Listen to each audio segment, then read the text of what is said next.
As the school secretaries and caretakers continue to protest, tensions are emerging between the government parties over the strike and who should resolve it. It comes as a group of Fine Gael councillors in the constituency of Education Minister Helen McEntee released a joint statement in support of the protesters, while Fianna Fáil TD Malcolm Byrne said Miss McEntee needs to be more hands-on with the issue as the direct line minister.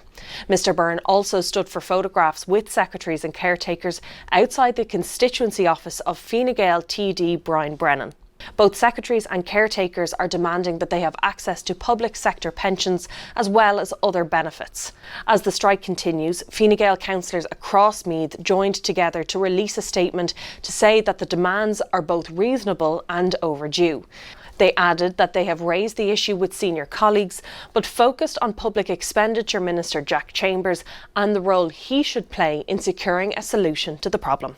You can follow this story and more on the Irish Independent.